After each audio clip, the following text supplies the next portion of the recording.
8:15 in the morning off the coast of Greenland, at least I believe it's over there. This is probably the best we're going to see of Greenland. A few icebergs. Oh, there's one.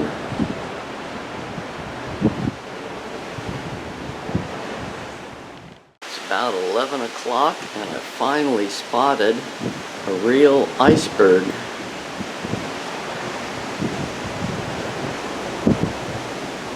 Evidently, there's this big ice sheet at the southern tip of Greenland that kept us from landing either stop 7 or 8. So we went further north to see if we could stop at another place called number 7. And that didn't work either. So they tried a third stop, and that didn't work. So you can see we made a U-turn. Headed for Canada, supposed to be going to Exa Meadows. Oh, it was too windy, we couldn't land there either. So they made plans for us to stop in Sydney, Nova Scotia. That was not on the itinerary, but at least we got to put our feet on land. After an unexpected 6 days at sea, we're approaching Sydney, Nova Scotia. It's supposed to be in the mid-70s today, maybe even warmer. I see a few fishing boats. Looks like a fort out at the end. Here's a town. It's probably a city on the other side, but we'll see that later. Here we are in Sydney, Nova Scotia. Very pleasant out here at 8:15 in the morning. Pretty little village. Over here is a town, evidently the second largest in Nova Scotia. Halifax being the largest, and we'll go there tomorrow. First time on dry land in 6 days. Here in Sydney, here is their giant fiddle. You can see how big it is. And this building has all kinds of shops with nifty souvenirs to buy. Very nice, not like some of the industrial docks where we've parked the boat. So this is Mariners Park. We'll come back this way. And I guess that's just a random mariner with a little child. The statue is of a man and his son, immigrants arriving in a new land, searching for a new home. So this statue of a lion in 1901 was on top of the Bank of Canada building, and the position of the legs indicates that the lion represented England that was at war with South Africa at that time of the Boer War. It got moved here in 1980. Patrick's Church is a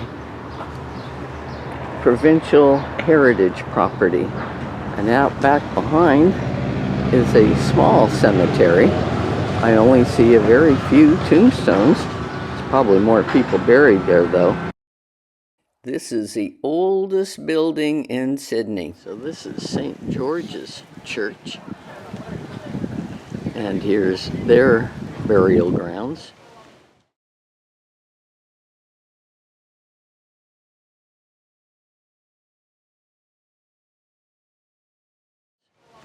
There are some tombstones back over in that corner. Room for expansion, I guess.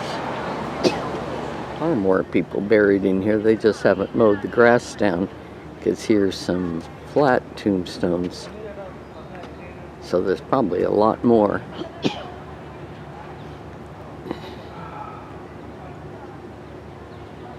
Beautiful old house here on the corner. Is some lawyers' offices.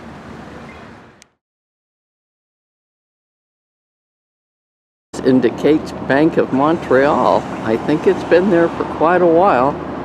then it's got a sign for the Cape Breton University. It's been around for 50 years. This was once a Presbyterian church. Now it's an arts and culture center. It's another nice old building.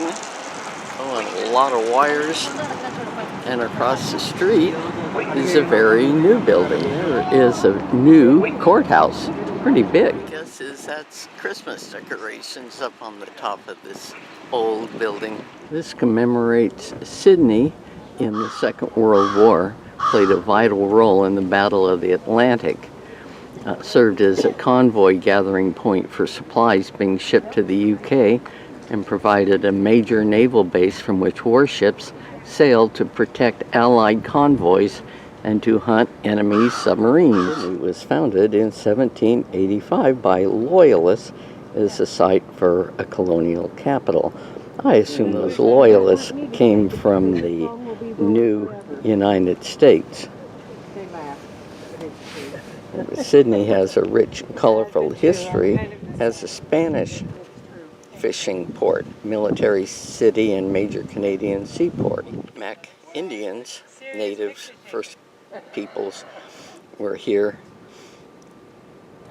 And then they got a whole bunch of Scottish immigrants in the early 19th century. It became known for steel and coal industry. Today, tourism is a major factor. Thousands of cruise ship passengers every year.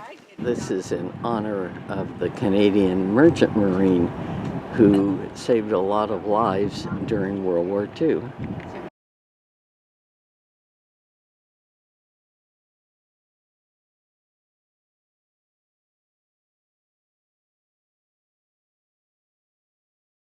And over here we have a regional fireboat.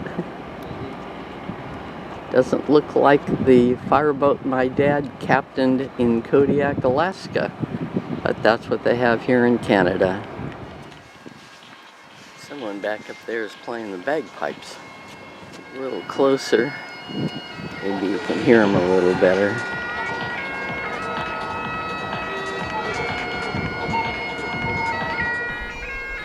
There he is. We were wondering if it was a recording. But there he is.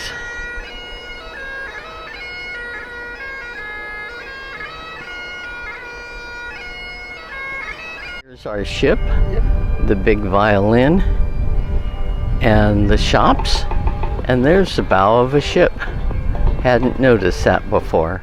Constructed in 2005, this large fiddle is a tribute to the region's rich tradition of Cape Breton fiddling, a style of music that is deeply ingrained in the local culture.